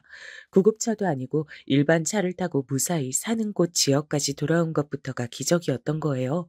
그리고 친정엄마께서 마지막에 환하게 웃으셨던 것은 아버지께서 인생의 마지막 순간에 보시는 모습이 당신의 웃는 얼굴이었으면 좋겠단 마음으로 그러신 것이라고 했어요. 전 중학교 2학년이었고 광란의 사춘기를 맞이해서 멋대로 엇나가는 친구들이 학교에 제법 많았습니다. 가출하는 친구도 있었고 부모님과 절연할 기세로 싸워서 집안이 개판 상태인 친구들도 몇 했죠. 모든 집이 화목한 게 아니며 또 모든 부모가 자식을 위하며 사는 게 아니란 것을 그때 알았습니다. 비록 아버지께서 가슴 아프게 제 곁을 영영 떠나셨다고 하더라도 전 행복한 아이니까 제 인생을 소중하게 여기며 살아가야겠다는 생각이 들었어요. 절대 엇나가지 않을 것을 저 스스로에게 다짐했습니다. 저희 집의 형편은 썩 좋지 못했어요. 정확히 사정이 어떤 정도인지 저희 엄마께서 저에게 알려주지 않으셨고 저도 대놓고 여쭤볼 엄두가 안 나서 몰랐다가 고등학교에 올라가면서 알게 됐습니다. 그 시점에 빚이 약 3천만 원 정도가 있었어요. 엄마께서 지난 2년간 부지런히 일을 하셨으니 원래는 빚의 금액이 더 컸다는 것을 쉬이 짐작할 수 있었습니다. 몸이 아프면 그것으로 끝이 아니라 여러모로 힘들어지는 거구나. 금전적인 부분도 무시할 수 없는 거구나. 난 아버지가 편찮으신 것만 생각하느라 돈이 나가는 것을 생각해 본 적이 없었어. 너무나도 당연한 거였는데 내가 그런 걸 고려를 못 해봤네. 그동안 엄마가 많이 애를 쓰면서 사셨던 거야. 제가 너무 그간 생각하는 게 짧았던 것 같아서 엄마께 죄송스러웠습니다. 하지만 엄마께선 절 향해 결코 죄책감 같은 걸 갖지 말라고 하시며 기운 넘치는 웃음을 지어주셨어요. 나는 하루하루를 행복하게 살 거야. 그걸로 족하는 게 내 인생인데 그까짓 빚 갚는 게 뭐 힘들고 어렵다고 그러겠니? 은정아, 난 있지? 비록 빚 갚느라 거의 다 써버릴지언정 일 다니면서 돈 버는 것도 감사하고 이렇게 사랑하는 딸과 함께 시간 보낼 수 있음에 감사하단다. 이 세상에 감사하지 못할 일이 없어. 엄만 그러면 제가 공부를 못하는 것도 감사할 일이라고 생각하세요? 감동이 차오르자 전 괜스레 장난스러운 질문으로 분위기를 옮겨갔었죠. 그러자 친정 엄마께서 맞장구를 쳐주셨습니다. 어이쿠, 글쎄, 그건 감사하기엔 애매하다고 해둘까? 우리 딸, 건강하기만 해라. 공부 잘하는 건 바라지도 않아. 그런 건 애저녁에 포기했어. 아, 엄마, 포기하신 건 너무하잖아요. 장난스레 티격태격했지만 제가 공부를 썩 못하는 건 진짜였습니다. 제가 간신히 꽤 이름 있는 인문계 고등학교에 진학을 하긴 했는데 공부머리가 부족했어요. 제 스스로의 깜냥을 알았다고나 할까요? 서울의 명문대에 떡하니 들어갈 수만 있다면 얼마나 좋을까 이런 생각을 하며 아쉬워졌습니다. 엄마, 저는 좀 이상한 것 같아요. 집에 힘든 일을 겪거나 뭐 그런 경우엔 죽기 살기로 공부해서 명문대 들어가고, 그래서 인생 꽃 피우고 집안 일으켜 세우고, 대체로 그러는 거 아니에요? 그런 사람들 많잖아요. 근데 전 왜 안 될까요? 세상 돌아가는 것에 제가 발을 못 맞추나 봐요. 은정아, 그런 사람들이 얼마나 되겠어. 원래 알려지는 얘기들은 전부 다 승자의 시점에서 쓰여지는 얘기들 뿐이야. 1%나 될까? 혹은 크게 잡아봤자 10% 정도가 유난을 떠는 거야. 나머지 80%는 평범함이라는 단어 아래 몸을 아늑하게 숨기면서 살아가. 정말이에요? 근데 10%에서 80%를 더하면 90%잖아요. 그럼 10%가 또 남는데요? 엄마가 계산 잘못하셨나 보다. 아니, 남는 10%는 평범함이라는 단어라도 맛보고 싶어서 발버둥을 치며 살아가는 숫자야. 평범한 것조차 힘들고 때론 허락되지도 않는 그런 삶도 있는 법이거든. 평범함을 그렇게 원한다고요? 엄마, 그런 삶은 되게 불행하겠죠? 하지만 그 삶을 불행하다 어쩌다 이렇게 말하기는 어렵지. 삶은 어쨌든 직접 살아봐야 그 의미가 밝혀지는 거니까 남이 절대로 평가할 수도 없는 영역이야. 저는 그날 엄마와 대화를 나누면서 많이 놀랐던 것 같아요. 들려주시는 이야기들이 전부 단순한 것 같으면서도 세상의 본질을 어느 정도 담고 있는 듯한 그런 깊이가 느껴졌거든요. 엄마, 이제야 제가 이유를 알 것 같아요. 아버지가 엄마하고 결혼한 이유요. 엄마가 이렇게 생각을 엄청 깊게 하시는 분인 줄 처음 알았어요. 만약에 엄마가 대학을 나왔다고 한다면 혹시 철학과 전공이냐고 사람들이 물어봤을 거예요. 어머, 우리 딸이 그 사실을 이제 알았단 말이야? 내가 괜찮은 여자니까 네 아버지가 사람 보는 눈이 있어서 나하고 결혼한 거야. 맞아요. 아버지는 잘생긴 얼굴 때문에 인기도 많았을 텐데 엄마하고 결혼하신 걸 보면 그게 맞는 것 같아요. 그러면 난 얼굴이 별로란 거야? 참나, 은정이 너도 얼굴이 나 안 닮고 네 아버지 닮아서 이쁘다 이거지? 근데 낳아준 건 내가 했으니까 내 덕도 있는 줄 알아. 엄마, 근데 저는요, 아버지한테서 닮고 싶은 게 얼굴 말고 또 하나 있어요. 그게 뭔 줄 아세요? 사람 보는 눈이에요. 정말로 저를 위하고 제 인생의 끝까지 절 붙잡아주는 그런 사람을 만나고 싶어요. 아버지가 엄마를 만났듯이요. 저도 그럴 수 있겠죠? 그럼 당연하지. 부전여전이라고 하잖아. 넌 네 아버지를 많이 닮았으니까 이 다음에 좋은 사람 만나서 결혼할 거야. 제가 좋은 대학에 못 가도 그게 가능할까요? 나는 뭐 대학 나왔다니? 좋은 사람 만나는 게 대학 간판으로 좌지우지 되진 않아. 그러니까 우리 딸 공부 좀 못한다고 의기소침해할 필요 없어. 그러면서 은근히 저한테 공부 못한다고 놀려대셨던 엄마셨습니다. 저는 민망한 웃음을 터뜨리면서 비록 지금은 해결되지 않은 문제들을 안고 살아가고 있으나 밝은 미래가 저희 모녀를 기다리고 있을 거라고 믿었어요. 저에게 과연 어떤 인연이 다가올지 정말 궁금하기도 했습니다.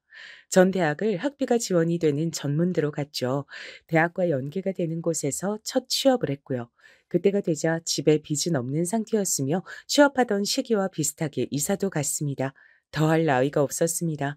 소소한 행복을 누리며 엄마와 둘이서 재미있게 지내던 시기였어요. 그러던 어느 날 외할머니께서 쓰러지셨다는 연락을 받게 됐어요.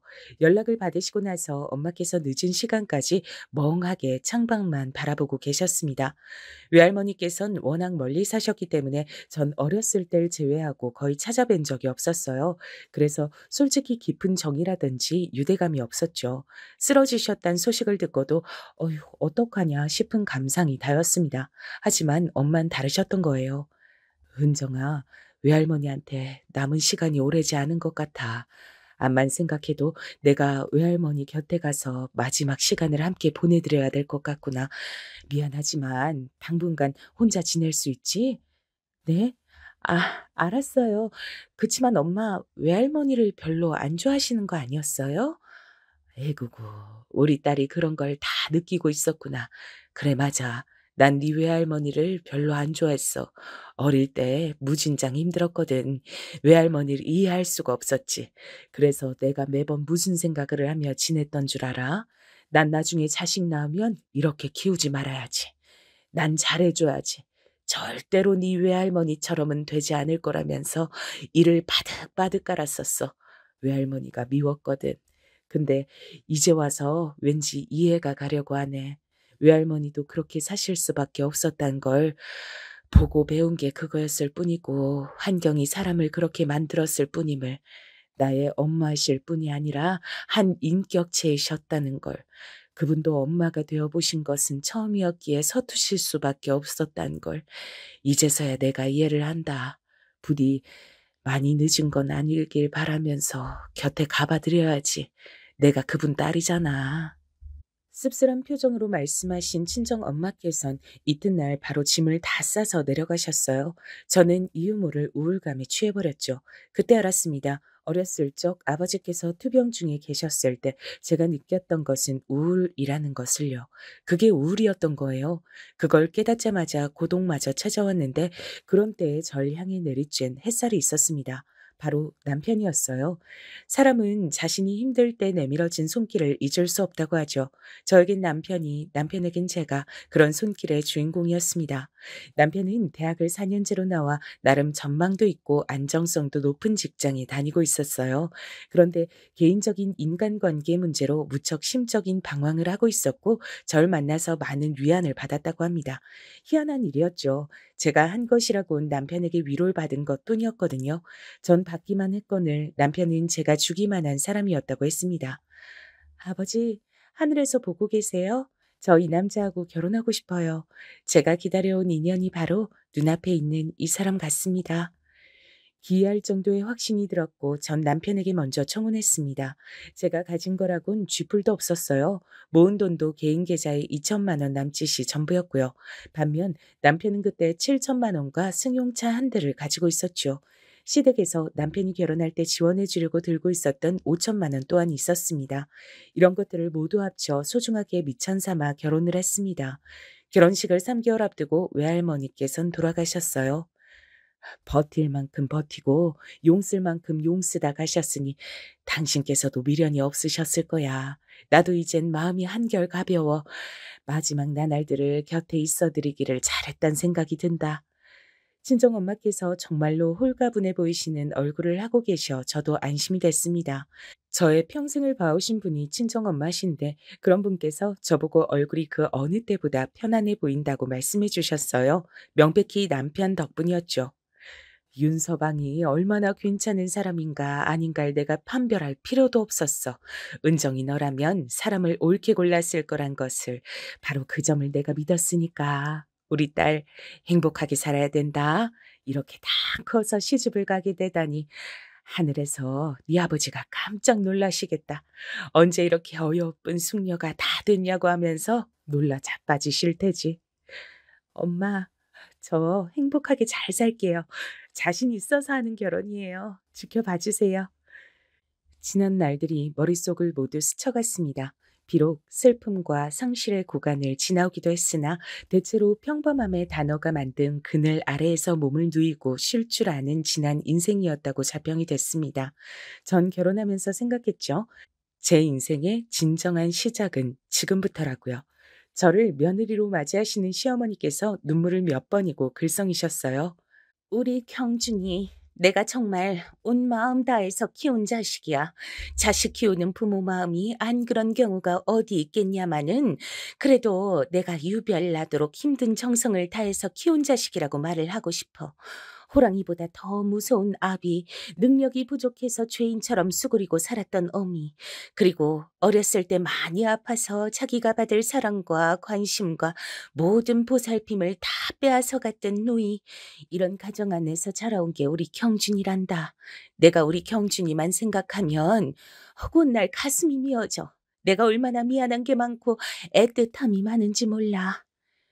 네, 어머님, 그 마음 제가 깊이 새기면서 어머님의 귀중한 아들, 이젠 제 남편이 된 사람에게 저 또한 마음 다하면서 그렇게 살겠습니다. 약속드립니다. 시어머니의 눈물 앞에서 저는 정중한 태도로 약속을 드렸습니다. 그런 저를 보며 뿌듯하다는 듯 미소를 지으셨던 분이 시어머니셨어요. 뭐 하나 잘난 구석이 없는 저를 선뜻 며느리로 맞아주셔서 너무 감사한 분이셨어요. 시아버지께선 되게 잘 안 계시고 걸핏하면 외출을 오래 하시는 분이셨습니다. 무뚝뚝하셨고 언행이 조금 거치신 분이셨죠. 아들놈 다 컸다고 드디어 장가를 가는구만. 아이고 세월이야. 지나간 내 젊음이 아깝고 아쉬워서 눈물이 다 난다. 결혼하겠다며 인사를 드리러 갔던 날 제 앞에서 기껏 하셨던 말씀이 이것이었습니다. 그리고 제가 정확히 들은 건지 헷갈리는데 얼핏 알아서 잘 살든지 말든지라며 한탄하듯 중얼거리셨던 것 같아요. 그러더니 잠시 후 담배를 챙겨서 밖으로 휙 나가버리셨고 다시 돌아오지 않으셔서 제가 한참을 기다리다가 자리를 떴었네요. 남편을 통해서 그분은 고개가 절레절레 지어지도록 만드시는 분이라는 평은 수차례 들어본 바였으나 역시 직접 대면해서 체감하는 것보다 정확한 건 없더라고요. 어떠신 분인지 단박에 알 수 있었습니다. 걱정과 염려가 매사에 많은 것인지 시종일관 약간은 구겨져 있는 미간과 자꾸만 좌우를 살펴대는 눈동자를 지니신 시어머니와는 시아버지께서 영 반대이신 것 같았어요. 두 분은 그럼에도 어쨌든 부부로 오랜 세월을 살아오셨으며 여전히 부부셨습니다. 새삼 이 세상에는 다양한 성격의 가족들이 존재한다고 느꼈었네요. 남편과 자란 환경은 서로 다르지만 저희는 한 번도 안 싸우고 사이좋은 신혼생활을 보내서 역시 서로가 운명이었다고 생각이 들었어요. 그러나 저희 부부의 결혼 1주년은 눈물바람이 되고 말았습니다. 제가 건강검진을 받았었거든요. 별 걱정 없이 받을 때가 돼서 받아본 것 뿐이었어요. 근데 심상치 않은 소견이 뜨더라고요. 이때부터 불안해졌죠. 정밀 검사를 받으면서도 설마 아닐 거야 이렇게 간절히 빌었지만 검사 결과 제가 암에 걸렸다는 사실을 알게 됐습니다. 하늘이 노래지더군요. 괜찮아. 촉이라잖아. 일찍 발견해서 천운이다. 금방 후딱 나을 운명인가 봐. 그치, 은정아? 그럼요. 네, 맞아요. 저 괜찮아요. 하나도 안 무서워요. 반드시 이겨낼 거니까요. 친정엄마 앞에서 제가 씩씩하게 말씀을 드렸습니다. 안심을 시켜드리고 싶어서 웃는 얼굴로 엄마를 꼭 안아드리기도 했고요. 하지만 바로 얼마 뒤 결혼 1주년이 된 날이라고 기념으로 차린 식사상 앞에서 전 펑펑 울고 말았습니다. 남편을 붙잡고서 눈물 콧물을 다 쏟아내고 말았어요. 사실 무서웠습니다. 괜찮지가 않았어요. 암이란 것 자체가 끔찍한 공포였습니다. 결국엔 아버지의 목숨을 앗아갔으니까요. 그리고 어떤 건지 밝히고 싶지 않아서 이름은 감추지만 제가 걸린 그 암은 아버지께서 걸리셨던 것과 똑같은 암이었습니다. 자기야, 나 어떡해? 진짜 너무 속상하고 무섭고 어떻게 해야 할지 모르겠어. 우리 엄마 앞에선 무섭다고 하면 우리 아버지 때 생각나실까 봐 그러지도 못했어. 나 이게 얼마나 힘든 암인지 알고 있어. 내가 우리 아버지 통해서 봤기 때문에 알아. 너무 잘 알아서 미치겠어. 차라리 몰랐다면 덜 괴로웠을 것 같아. 내가 있잖아. 내가 옆에 있으니까 너무 그렇게 무서워하지 마. 내가 지켜줄게. 다 나을 때까지 내가 있어줄 거야. 남편은 저에게 힘을 내라고 말을 하며 제 손을 잡아줬어요. 그 순간 이상하게도 돌아가신 친정 아버지와 남편이 겹쳐 보였습니다. 아버지께서 마치 남편을 통해 그때 네가 내 손 꼭 잡아주곤 했었지. 이젠 내가 네 손을 잡아줄게. 이렇게 의미를 전달하시는 것만 같았어요. 너무 신기한 기분이 들어서 눈물이 쏙 들어갔습니다. 왜 하필 제가 암 환자가 됐어야 했는지 그런 원망과 억울함도 옅어졌어요. 용기가 생기더군요. 그래서 마음 굳게 먹고 시어머니께도 직접 죄송하다고 인사를 드렸습니다. 어머님, 제가 너무 죄송하게 됐습니다. 면목이 없어요. 금방 나을 수 있도록 최선을 다해서 열심히 치료받을게요. 네가 죄송할 게 뭐 있니? 네가 고생이지. 젊은 나이에 아깝게 시리. 아파서 어떡하니? 가여워라. 시어머니께선 한숨 섞인 목소리로 그렇게 말씀을 해주실 따름이었어요. 결혼한 지 얼마나 됐다고 암이라니 시어머니께 죄송하고도 감사한 마음이었습니다. 그런데 제가 병원에서 힘든 치료를 받고 있었을 때 시어머니께서 들러주셨는데요. 제가 너무 아프고 어지럽고 힘이 없어서 희미한 웃음만 간신히 보내드렸어요. 그러자 저를 내려다보시면서 이렇게 말씀하셨습니다. 우리 딸이 어렸을 적에 많이 아팠지. 그래서 난 사실은 아픈 사람이 딱 질색이야. 내가 병원 생활을 아주 징그러워해. 병원에 누워있는 환자들 있지? 그것들 죄다 돈 잡아먹는 괴물들이야. 제 심장이 쿵 내려앉는 것만 같았어요. 절 향한 시어머니의 눈빛엔 징그럽고도 지겨운 것을 바라보는 감정이 담겨 있었습니다.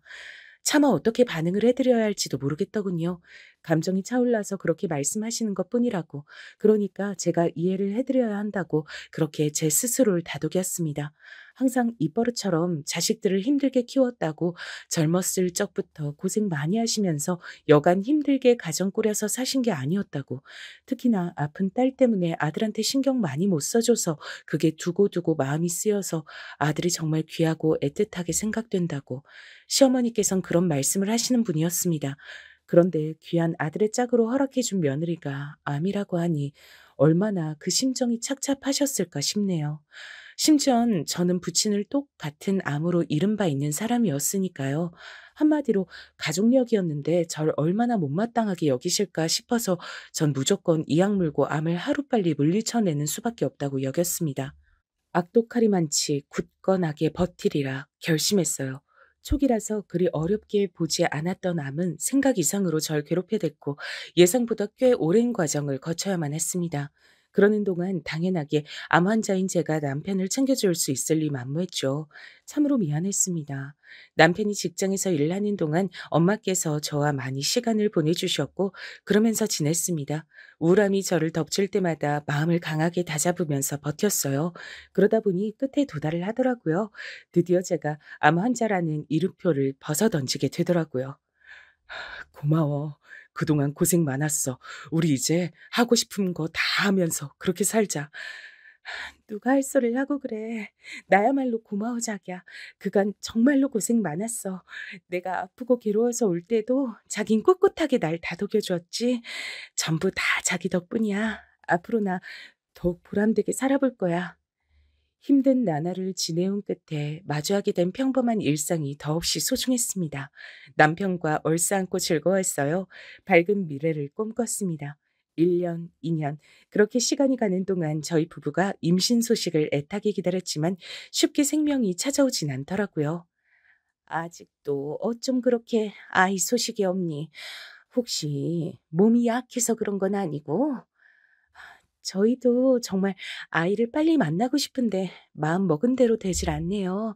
아이 가지는 것엔 제가 아무 이상이 없는 상태예요. 근데 소식이 자꾸 없으니까 아무래도 전문 병원을 이젠 다녀볼까 해요. 뭐?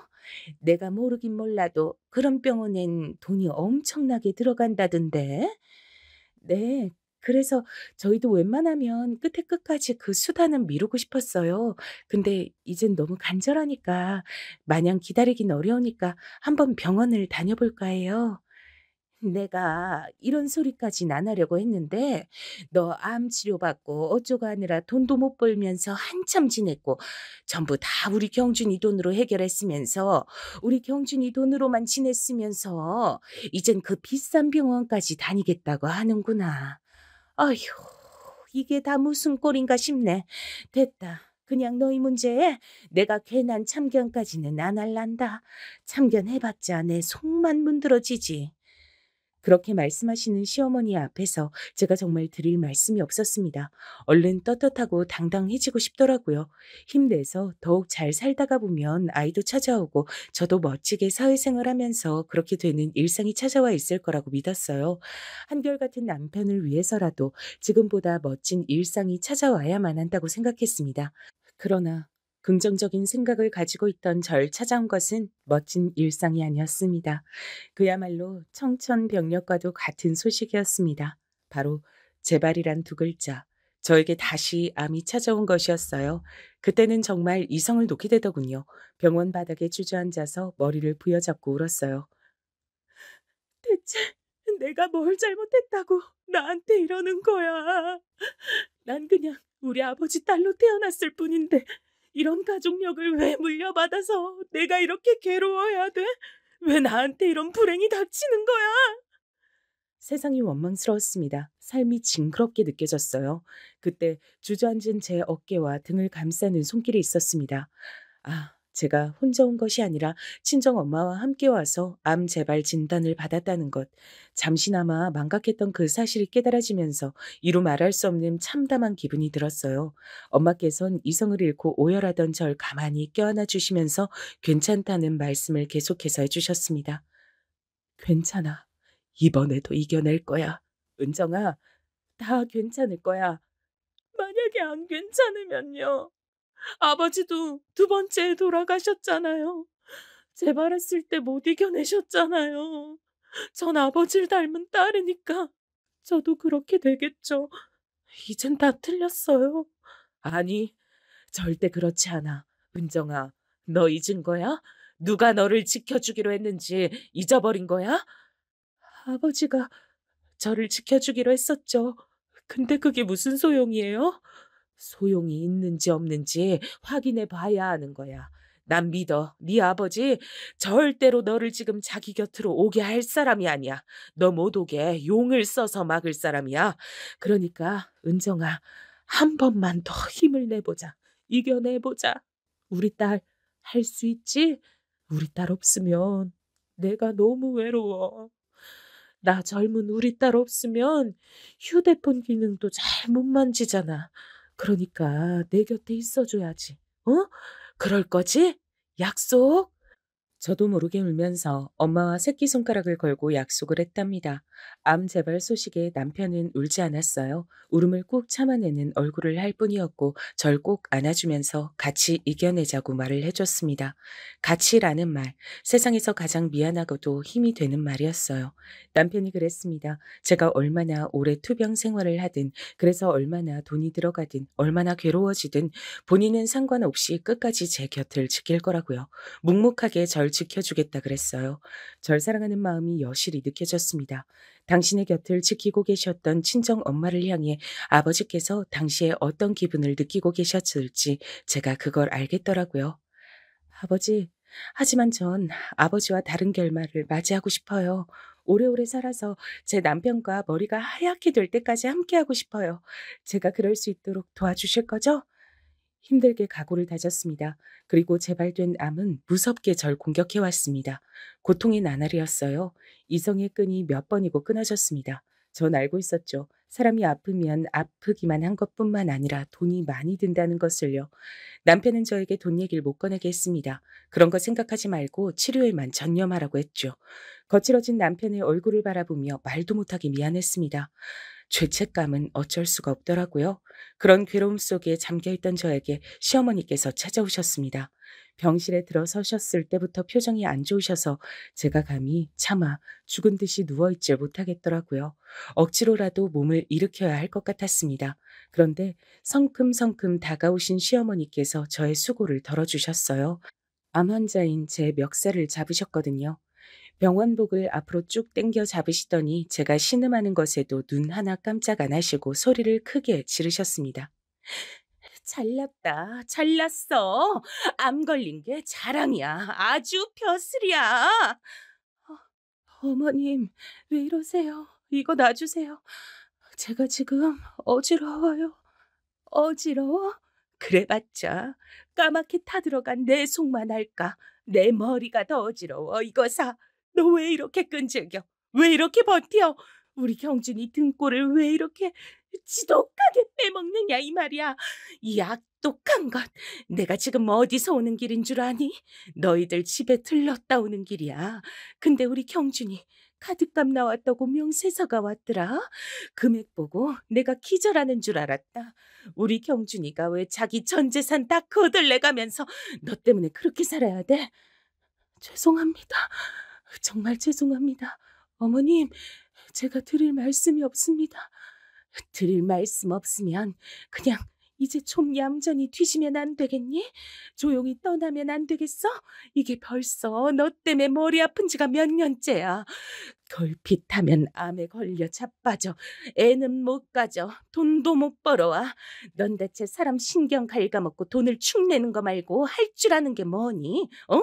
내가 평생을 힘들게 아등바등 누구보다 열심히 살아왔는데, 그러면서 내가 자식들을 어떻게 키워냈는데 고작 너 같은 것한테 우리 경준이 시달리게 하려고 그렇게 힘들게 산 줄 알아? 시어머니께선 거의 비명을 지르고 계셨습니다. 전 참담함에 빠진 채 눈물을 흘리고 있었어요. 그리고 바로 그때 친정 엄마의 차가운 목소리가 들려왔습니다.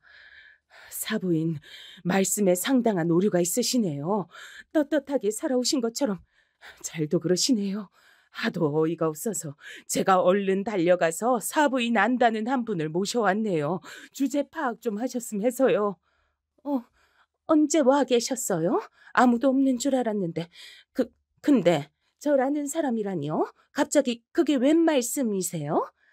사부인 보면서 아는 사람이 맞는지 아닌지 헷갈린다고 하는 환자분을 제가 여기 병원에서 만났거든요. 벌써 지난달 일이죠. 저한테 와서 사부인에 대해 물어보며 확인을 하시기에 제가 그쪽이 아신다는 분이 아닙니다 했습니다. 왜냐고요?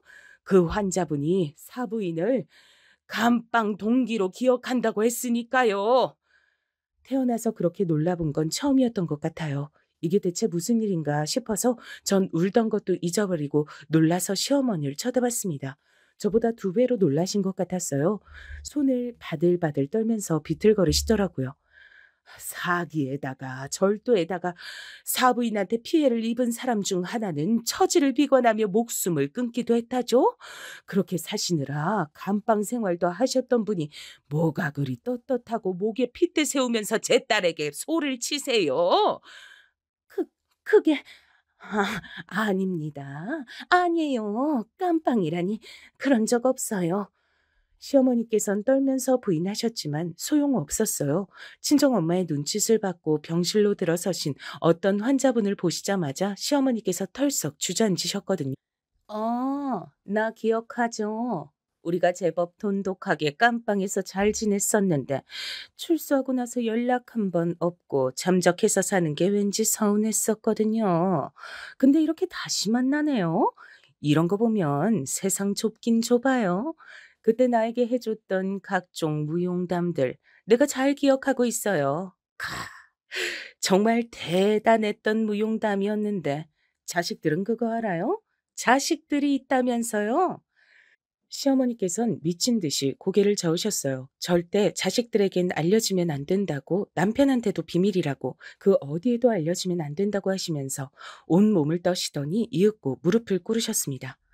아이고, 사돈, 제가 제 마음 힘든 것만 생각하고 아픈 환자한테 몹쓸 말들을 했습니다. 2번 다시 안 그럴 테니 제 과거는 묻어주세요. 이렇게 관청드려요. 전 친정엄마 쪽을 쳐다봤고 눈이 마주치자 얼른 고개를 끄덕여 들었습니다. 시어머니께 그런 과거가 있다는 것은 충격적이었으나 온몸을 떠시는 모습을 보면서도 그 간청을 외면하고 싶진 않았어요. 전 아픈 암 환자였으니 인생을 바라보는 시각이 그 순간에 남달랐던 걸지도 모르겠습니다. 제 반응에 엄마께선 한숨을 내쉬시며 고개를 끄덕이셨죠. 그리고 잠시 후 깜빵 동기이신 분과 시어머니께선 따로 나가서 얘기를 나누셨고요. 전 엄마와 울고 웃으면서 이런저런 대화를 나누었습니다. 혼란스러웠던 그날이 지나고 저는 더 힘을 내서 치료를 받았어요. 그리고 기적을 선물 받았습니다. 그 기적의 이름은 완치였습니다. 조심하면서 사는 자세는 잊지 않기로 했죠. 놀랍게도 전 이후에 아이를 임신했어요. 병원을 다닌 것도 아닌데 자연스럽게 찾아왔습니다. 마치 찾아올 때는 애초에 이때였다고 말을 하듯이 저희 부부에게 찾아와 줬어요.